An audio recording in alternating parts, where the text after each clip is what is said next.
Hello everybody, this is your boy the Green Talents, coming to you with a video and an impressive win. But before I get started, listen to what I'm listening to now. Just a few minutes. And Jalen Hurts, with his first look at it today, had no problem. And Vic did a lot of different stuff and tried to bring pressure and do some things to rattle him, and he didn't. And Seth made the point about his willingness to stand in the pocket and let a pattern develop and throw the ball on time. He did that a couple times today, where he could have thrown it away, or he could have taken off and tried to run. But I think he understands now in the National Football League, if you're going to be a winning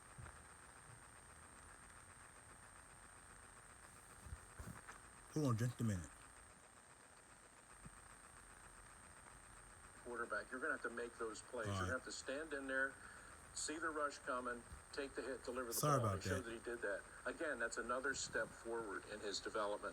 And, we talked endlessly this week about the defense and how poorly the defense had played. And there's no going back and trying to say, oh, it wasn't that bad. No, the defense actually played pretty well today. They really did. Well. And I don't know what happened, but they actually played well. But I think I'm pretty close. I think the Broncos were 1 for 11 on third down, or 1 for 11 or 1 for 12 on third down. So They were 1 for 11 on third down. So that's a pretty good performance by your defense at a time when everybody was questioning whether this defense could stop anybody. Was questioning also. Many Eagles fans was as well. It's a Denver team that the last 2 weeks have been converting third downs at a 54% rate. The last 2 games, that's how good they had been on third down. The Eagles totally flipped that and dominated on third down. And really, I think this was probably, this to me was the most impressive win of the season. They were also 1 for 5, Denver, in the red zone, which is pretty good defense by the Eagles. All right, normally we started off with Nick Sirianni, and then we go to Jalen Hurts. But starting it off as a guy who also had an outstanding game, and that's Devontae Smith. He was targeted 6 times, 4 catches, 66 yards, 2 touchdowns for Devontae Smith. Here he is at the podium in Denver. What'd you say? Did anybody get you anything for your birthday? Oh, nah. A win. That's all I wanted. You start with having the first touchdown jump ball that you want? Quarterback just trusted me, just give me a chance to make a play. I mean, that's what we always talk about, having trust in each other, and he trusted me. You were going against your former college teammate. Did that make it any sweeter for you? We always talked about being able to compete against each other, just going out there, both of us just competing against each other, making each other better once again. But I mean, that's what happens. To the NFL, come back, you're gonna play people like that. You guys exchange any special words after the game? I saw you guys do that. Oh yeah, just to keep grinding, keep working. Much love. I mean, like my brother. Pretty much all it was. He had 4 receptions for 66 yards, 2 scores. That's the first time in his career that he actually had 2 touchdowns in one game. So he had 4 altogether. How about the second touchdown and the celebration afterwards? That's kind of our motto. We won the game 30 to 13. So that's what it was. Very impressive. Very impressive.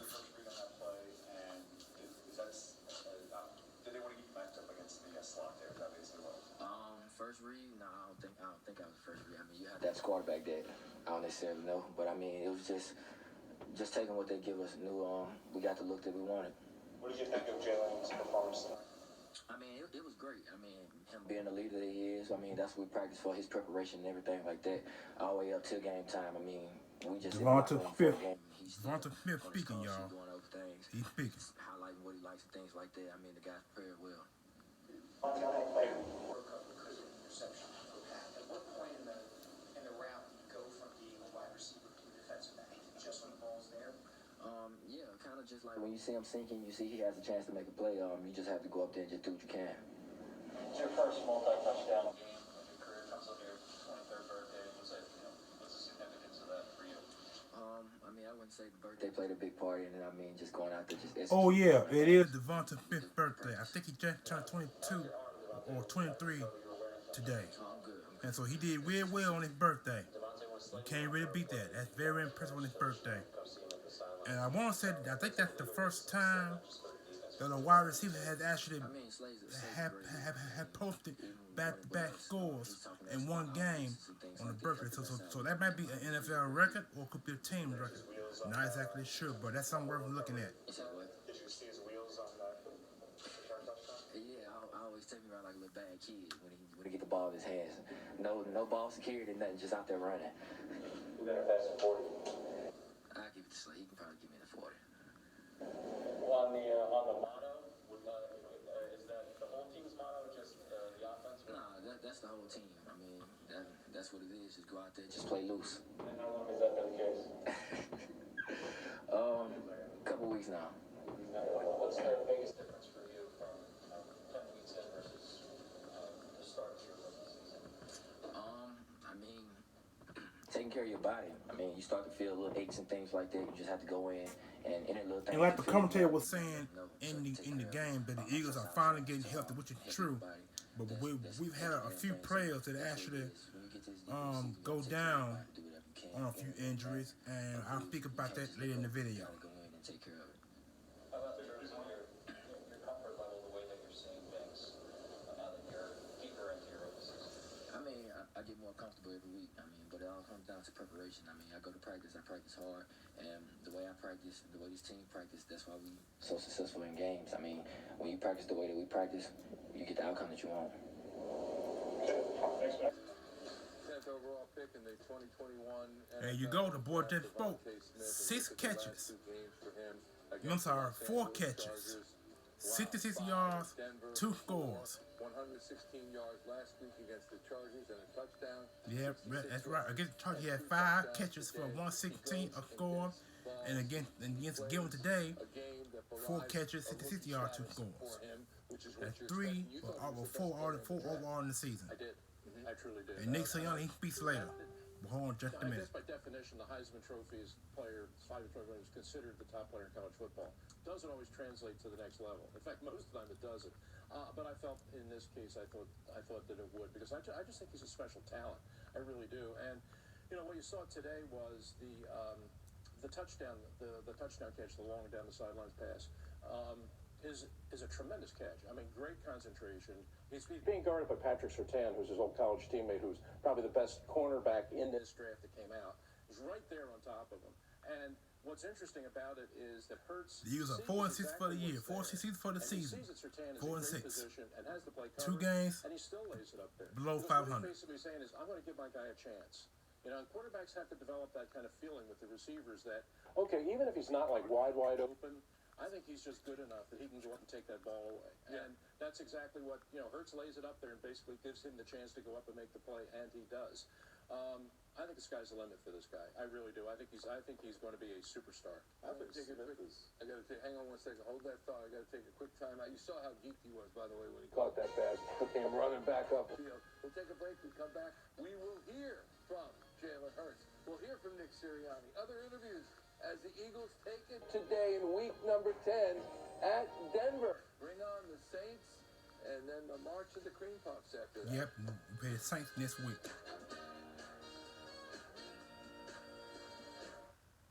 All right, now they're on commercial. Let me get a few things out.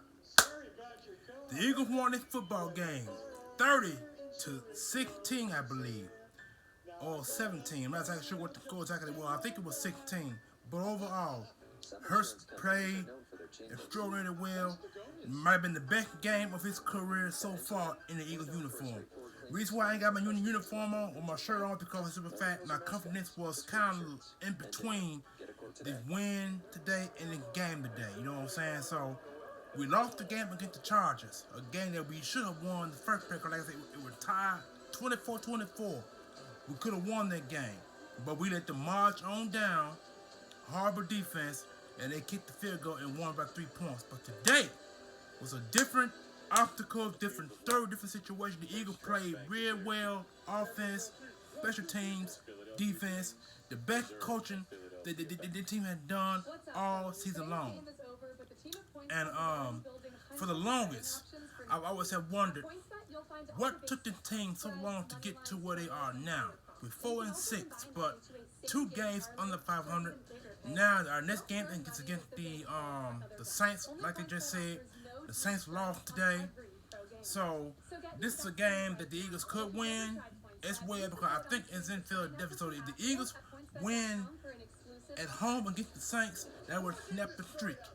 They would definitely snap the home losing streak because I think the game against is in Philadelphia, and that could be a balled out game. The Eagle Hurts played the Saints last year and won the game, and the reason why he won the game because the Saints didn't know what to expect from Jalen Hurts.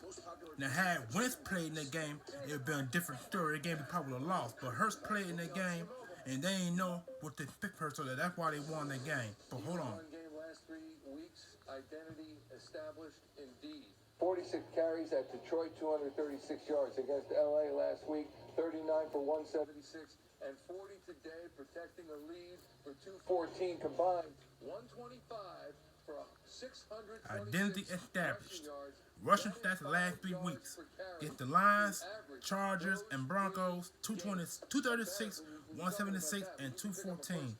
And these were runs, y'all. These were runs. On the average, over 3 games, you would think that Nick Sirianni and Shane Steichen and all the coaches there would understand how well they do it. Well, they get it now. They understand that if you do it once, okay, maybe it just be a fluke. If you do it twice, okay, then maybe, there's something to it. You do it 3 times in a row, that means you have an identity. That means you know that you can go out there and impose your will at any time on any team. That was a top 5 defense in stopping the run. They went out there and ran consistently on them. So this becomes your identity. The Broncos was a top 5 ranked defense. He's absolutely right about that.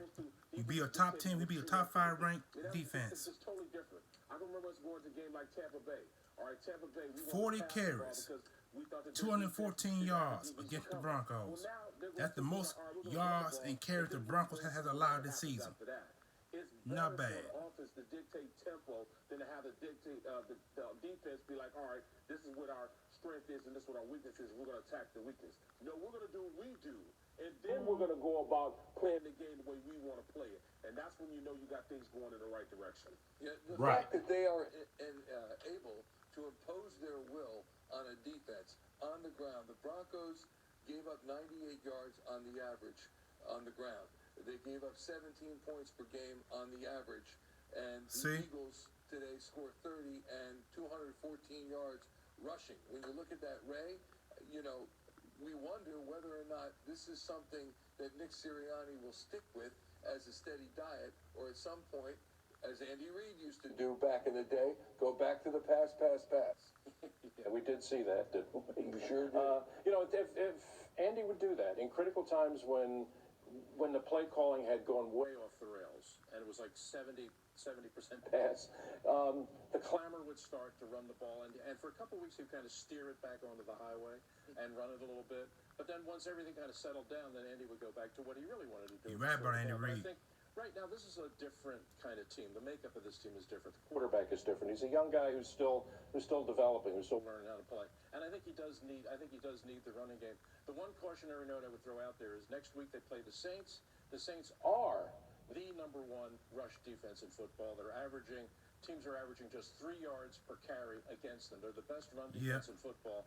So we'll see if Nick Sirianni takes this same game plan forward, going up against the best rush defense in the NFL. Wow. All right. Speaking of Nick Sirianni, Right. let us They are listen in. the Here more is the ranked coach rushing from defense in the Denver NFL. talking about a big win. Can we run the ball against the Saints? We'll find out next Sunday. Will we? Nick Sirianni speaking.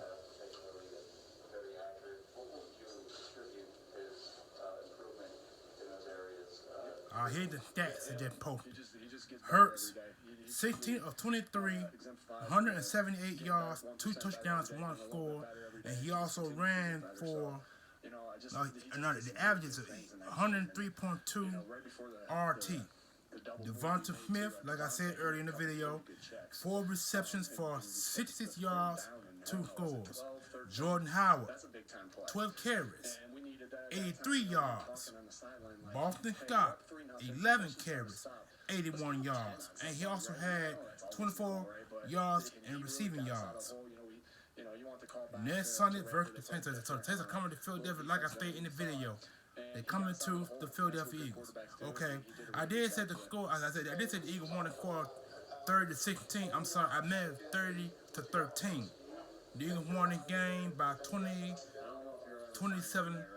points, which that is a career or not a career high, but it's a team high, I believe. I think the Detroit game where we scored over 40 points.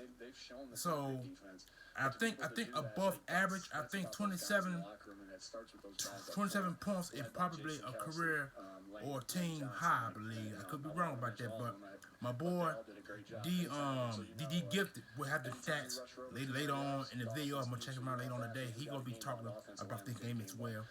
And so it is what it is. But anyway, a little bit more to listen to Nick Sirianni. I just want to get the stats out there. Nick, I know you mentioned Devontae. Usually when a quarterback, kind of puts the ball up for a receiver to make a play, that receiver might be 6'3", 6'4", DK Metcalf kind of guy. What is it about Devontae that allows him to make a play with the first touchdown? Sometimes you just say about a guy, he's just a good football player. That's like one of the, growing up in a coach's house, that was like the ultimate compliment, right? Like, man, what's going on? And I'm gonna say a name, Ron Schneider. He was a quarterback for Southwestern High School. Man, he's just a good football player. He's just a good football player, right? And so he's longer than you think too, right? I mean, I know what his height is, but he's got long arms, and he's just a good football player. He just went up and got it, and he's had a lot of reps against Patrick Surtain. Patrick Surtain's a really good football player. He's going to be a good player in this league for a long time. But he just went up and Jalen gave him an opportunity to make a play, put it on the right spot, and he just went up and made a play. And he ran some really good routes today too, just on some under routes and some things like that. So he showed it both ways today. And Jalen was able to get him the ball. It was a good game by Devontae, and he played his tail off. What was your vantage point on the checks to one checks to Jalen maybe? They had a couple pressures coming, and that was not going to be good against the protection that we had called, and he got us out of it. And so again, it was built into the play. We know what the problems are with the protection, and he saw it. It was a good disguise by the Broncos, but he saw it. He may have heard it, and he just got us to the right play, and we ended up getting 6. And then it gave us when you do that, I think Jordan Howard got 6 on the first one. Then we got the first down on the second one. And when you do that, you're like, well, shoot, just call it again. Like, Jalen's going to get us out of the. Like, it gives you confidence, right? Because you're like, Jalen's going to get us out if it's a funky look. And he did, but this time they didn't give us a funky look, and he was able to run the play and make a really good throw. So, really good job. On the passing touchdown. Did I see it? Yeah. I'm still out of breath from running down the sideline because that altitude was real for me. I think our players handled it really well because of our strength staff and our doctors and our training staff had them ready.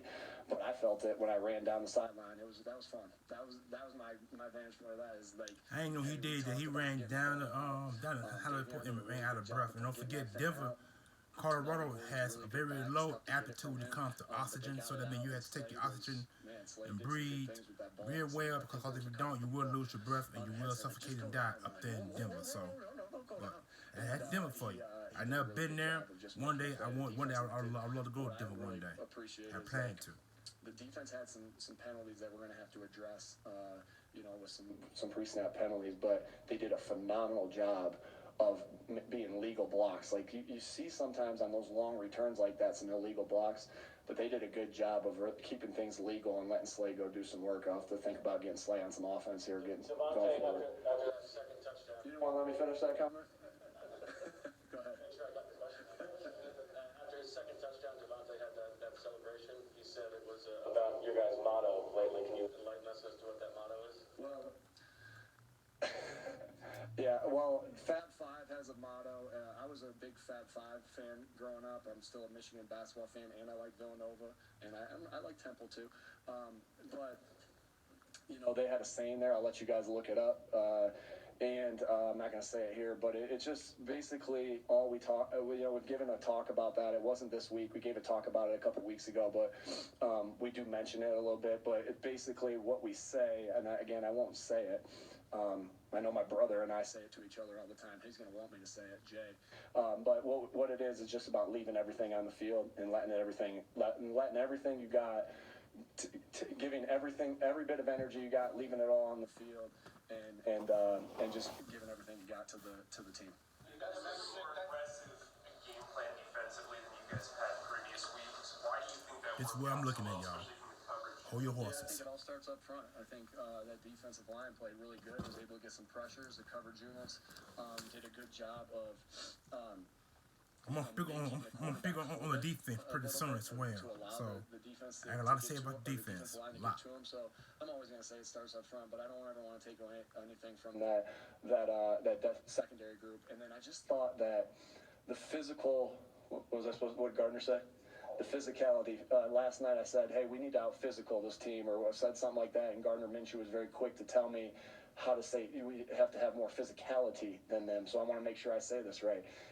But the physicality of that group of the linebackers, I just felt like, man, TJ is just sticking people, and I just felt how physical we were out there, and with TJ, and with Davion, and with Alex, like we were playing they were playing really physical balls. Great to see Patrick Johnson get a big time play, and then we were just sticking them, and it's all. I mean, at the end of the day, I was taught this a long time ago about this, like.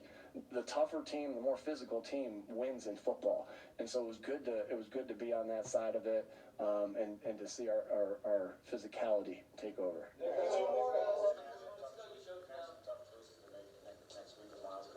Sure. Man, I can't say enough for how Jordan Howard and Boston Scott and Ken Gainwell have stepped in the absence of Miles Sanders. We know how good of a player Miles Sanders is. Really look forward to getting him back. But man, they've been playing. Gaineswell didn't do much in this game here. Jordan Howard and Boston Scott did most of the work. And I think I seen Gainwell once or twice out there on the field, as far as I know. So, gosh, they've just done a really nice job of filling in, and we are going to have some tough decisions, and it's a good problem to have. We'll do whatever we think is necessary to win the next game, but they've done a great job filling in the absence of Miles. Well, that's one guy that joked about getting Slay on offense. Are there different rules, though, for a player like Slay when it's a loose ball? Like, is that, if it's a big player there, does he have to jump on it and Slay's allowed to return? Well, that's a good question, Zach. So we kind of have a city fumble and a country fumble. That's a good question. I can let you in on that. City fumble is if there's a lot of bodies around, get on it. If it's a country fumble and there's not a lot of bodies around, if you're in, help me out here, Westchester, right? Then you can scoop and score. If you're in downtown Philly, you got to get on the ball. Tim. So what kind of fun were you having in the locker room? What message did you deliver to the team afterwards? Again, anytime you win a football game in this league on the road, it's tough, and we just had a good time. And I guess my main message was, I'll see you Wednesday. So they'll be off tomorrow. All right. Thanks. New Zealand got off the podium. Now back to the staff. Also talking about the fact that while his running backs have done a great job, in his words, filling in for Miles Sanders, that Miles Sanders is going to be returning soon, perhaps next week, and that they will, quote, have a tough decision to make. I don't know who would get sacked between Jordan Howard. I'll tell you who. Kenneth Gainwell. Mm-hmm. He's not doing enough right now. He's making young mistakes right now. When you have veteran guys that are making big time plays, I figured that's what it was. It's not so much as the mistakes that he's making. It's just, listen. Production too. And it's not even production, because a lot of the situation is when Kenneth Gainwell is in the game, like, he's not picking up the blitz. He doesn't understand protection. And you wouldn't expect for a young... That probably why we didn't see much of it, because he didn't do much blocking. So that will keep you from being on the field if you can't block. We all know that in the NFL. A couple of times. It happened tonight again. They had slide protection. He overran the guy on that pass that Jalen Hurts threw the interception on. He didn't pick up. He's not sitting in the proper place where he can pick up the blitz if the blitz comes, or if a guy escapes and comes free, that he's in position to make that block. So he missed one significant one today. Absolutely. So it's not one of those situations where, listen, they drafted him and they got plans for him, so they really want him up. But you really got to consider how well Jordan Howard's playing, and you know that Miles Sanders is going to be in the mix. And you watch Boston Scott, he just takes advantage of every opportunity that he gets. And I don't believe that there's much that you can't do with Boston Scott that you can do with Kenneth Gainwell. So I think he's the guy that has has to sit when the rubber meets the road here. The other thing is, I noticed what Nick Sirianni said. He says, the most physical team wins. Okay, what the hell took so long for you to figure that out? What you said? You've been a coach. What you said? For a very long time. That's a proponent of the game. We talked about the most debilitating. That's right. For a defense. What took you so long?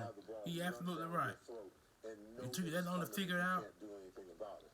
Why Nick Sirianni? Way back in week 2, week 3, week 4, and we'd probably be sitting in a different position, and the quarterback would be in a different position of development had we done it that way instead of doing it the reverse. And in the last 3 weeks, we rushed for over 600-700 yards. We rushed for more yards in the last 3 weeks than we had the previous 6 weeks. So when you look at Nick Sirianni, 2 years probably. right?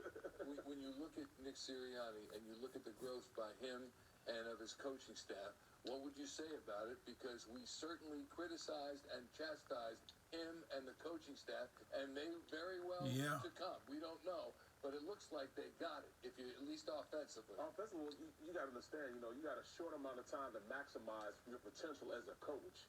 You have to go out there and produce. And we hit a point, around, game 4 or 5, where we weren't getting any better. In fact, we started to decline. And, as a young coaching staff, you got to say, hey, we got to start doing things better, or we might be on the hound, Greyhound. We might be out of here. They might cut us, So they have to understand that, they need to figure out what this team is. How can I maximize my players' potential? What can we do to win football games, or at least look good while we're doing it? And they figured it out. We run the ball, and that consistency not only helps you on offense, but it also helps you on defense, because now you have the ball longer. Time possession is in your favor, and it keeps that defense off the field and that other quarterback off the field. So it's twofold, helps you as an offense and it helps you as a defense. He said from the offensive perspective, there's still some work to be done on the defensive side. Even though the defense plays well today, there's still opportunities for them to be better. I agree with that. There's opportunities for growth. Defense still need more work. They did good, but not great. Listen, I get that. But defensively, you can't play. As a defensive player, I never played worrying about what's going on the other side of the ball. Because 27 minutes in the video. It's going to go a bit longer than that, y'all, so be ready to watch. What I had to say when this segment is over with. That's not always the way it works out. It'll be quite short, too. From a defensive mindset, because these people are saying all what I want to say, so I just got a little less to say time around in long. So, how much real estate can we take, and how much real estate can we prevent them from taking? So when you're talking about the defense, how much real estate can we prevent them from taking? Okay, there were instances tonight, like when the Broncos were backed up, 2nd and 20. In their own half of the field, in their red zone. I said, that's a classic example. That's a classic time to bring pressure, okay? Because now you're going to force the quarterback to do something that's uncharacteristic. I remember that. What do we do? We drop back. Yep, sure did. Yeah. Then we come back on 3rd down. What do? The same thing. We drop back. We gave up another, 5 or 6 yards. Now, we made them punt, but think about the real estate that we gave up. That now the offense on the other side of the field, after you got a good point. I saw those plays you talking about. That we gotta reclaim that territory. See, to me, those kinds of instances that it makes no sense. You cannot continue to play in a passive aggressive way. Okay, you're either going to be aggressive and take what you want, or you're going to be passive and under the right circumstances, like last week with Justin Herbert, you couldn't take anything. He took what he wanted. My thing is, I got to take a break, but I really thought that they would be playing in this manner. Not like the game of the century, not that, but a nice solid win like today against San Francisco, 17-11 loss, against the Chiefs, 42-30. The Panthers, they won. The Tampa Bay Buccaneers, they lost 28-22. The Raiders, they lost out there. Detroit, they beat Detroit. So they could have had other wins, Fear. Okay. So a lot of times coaches used to say back in the day, being out of shape makes you a coward. But you know what else makes you a coward? Fear. When you're afraid of quarterbacks and afraid of wide receivers, that makes you a coward. Yeah, that's not afraid of music, but I am. We'll be back in just a moment. Okay, I'm gonna stop right. I'm gonna take out this right here, and I'm gonna look through some more later on. But cut it down. Eagles Post Game Live is Hold on. presented by Pure Auto Insurance. See how much you Here we go. All right, now, like what they said in this video, everything was explained. I ain't really got much to say other than what they just said and what you guys heard on the video segment. They could have been physical a long time ago. It would have been a different outcome of this game. The Eagles probably, like I said, now we are now 9 games in the season. 9 games. The Eagles are 3-5. That's no, I'm sorry, 4-5. That's not. No, I'm sorry, 4-6. 4-6. 10 games have been played in this game. 4-6. 4-6. So we are 2 games under 500. And something needs to change a little bit better. Defensively played okay. Offense came out like bloodhounds, ready to just tear up things, and that's what the offense did. So, in my grade today, I know last week I gave the defense a D-. Today I give them a C+. And why I give them a C+ is because they were able to blitz. They did some stunts, and that's the first. They actually did stunts for the first time since the Detroit game. They were able to create pressure, bring in defensive ends on inside A/B gaps, or linebacker blitzing A and B gaps, or cornerbacks sitting back, or a little bit, close to the receiver, man to man, and they were able to do that and man down and and we have forced other quarterbacks to mistakes. That's what they did today. They did that today, but they could have did a bit better. Like what Seth Jones was saying earlier in this video that I just was looking at. Them last 2 plays when it was 2nd and 20, they allowed the boys to throw a deep ball for a first down, and then the other one was also a 5 or 10 yard pass first down. So what they did was that they kept all the cornerbacks and safeties up in zone coverage. So when you got your opponent deep inside their own 20, you're supposed to blitz. Bring much pressure you can. Bring 5 linemen, 6 down linemen, or 5 down linemen for extra pressure to get pressure on the quarterback to force them into mistakes. They didn't do that in the last 2 plays, but that's why I gave them a C+, which is a little bit more, which is a little bit higher than D-. But C, the offense though. The offense gets a A-. A- for the offense because like they explained it in the video, this video they come through watching, they said that Gainwell didn't do a key block, and that will allow her to throw the ball out and threw an interception. So that's why Gainwell didn't play as much as he did. I was wondering why he didn't play much. I was wondering why. Now they explained it, and now I understand. And everybody know in the NFL, the running back has to be in position to make blocks on blitzing plays. Gainwell didn't do that, and that's why the interception was forced. You know what I'm saying? So I can understand that. But then you got Howard, who also can pick up blitz, and then you got Boston Scott, who also can pick up blitz. But now next week, Miles Sanders come back, and so the question is, now you're gonna have 3 good running backs, 3 different style running back plays that the Eagles can use to their advantage. We play the Saints next week. The Saints is the number 1 rush defense in the NFL. They have the ability to bring pressure on every down. These guys bring pressure on every down. That's why they're tops. But today they lost today though.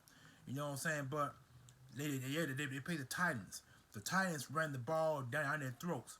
The Titans didn't give up their run. They ran, and then they did some play action passes to complete deep ball for first down. So what the Titans did today and what the Eagles got to do next Sunday. That's what it's gonna call for. That's what it's gonna call for. Now they're talking to Darius Slay. Darius Slay picked up a fumble and sprinted 77 yards to the end zone for the score. And that pretty much was the dagger in that game. But overall, the team performed very well. Hurts threw for under 20 yards. But he ran for quite a few yards as well. Boston got what's his name? The running back that mentioned him a minute ago. Damn. Anyway, both running backs did extraordinarily well in this game, and wide receivers caught balls. I mentioned Smith. Smith had four catches for 66 yards, 2 score. It's the first time that he had a double-digit score in one game. He had 4 for the season, and so Goddard did real well catching the ball as well. I think he had like 3 or 4 catches. But Goddard got hurt in this game, so he won't be. They say he had a head injury, so it's a possibility he may be on concussion protocol to start the week. But now the other tight end is going to step up. So now the Eagles are going to either bring a tight end from the practice squad to hold off until Goddard gets back, or the boy Tyree is going to do real well. He going to play next week in this game against the Saints. So I mean, a lot of injuries. Not that many key injuries, but a lot of injuries to consider going into next week's game. So, but overall, the Eagles won the football game. I got a smile on my face for the first time because we finally beat a team with a winning record or a winning streak. In the last 3 videos that I made, the Eagles lost them 3 games: Tampa Bay, Raiders, and the Chargers. Tampa Bay, Raiders, and the Chargers. Them 3 games right there, we lost. We lost those 3 games. Bad defense. Bad defense. So, like he mentioned, like he said in the video, we should have been physical since week 1. Should have been physical since week 1. You know what I'm saying? But, and as you can see, though, the coaching staff is starting to grow. They're growing just a little bit. You know what I'm saying? I guess it takes week by week to grow. They finally establish an identity, and that's to run the football. But can they keep this run going against the number 1 rush defense in the NFL and the New Orleans Saints? Because the Saints are coming to Philadelphia. And like I said earlier in this video, the Eagles played the Saints last season, and it was Jalen Hurts actually first start. Actually, yeah, it's his first start. It's his first start in the game in the week that he took over for Wentz and came in and played spot duty. The next week he played.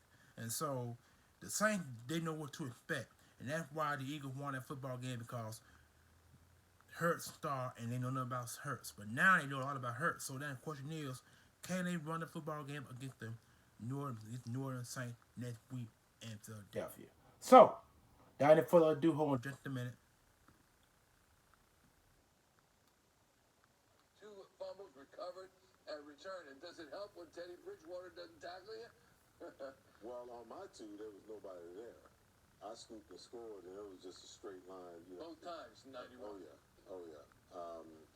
I think one was against the Saints, and the other was against, I can't remember. But, Teddy Bridgewater's effort, I was like, what effort? I'm like, Business decision. listen, all he had to do was fall at Darius's foot.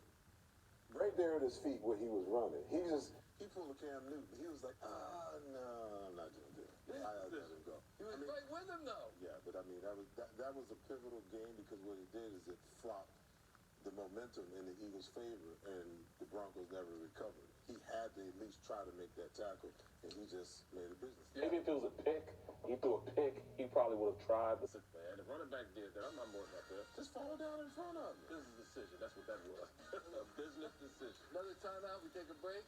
And when we come back, we will hear from the quarterback of the Philadelphia Eagles, Jalen Hurts, on this big win. I guess you heard that.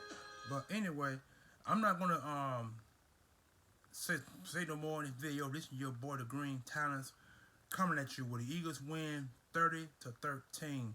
Peace. One love.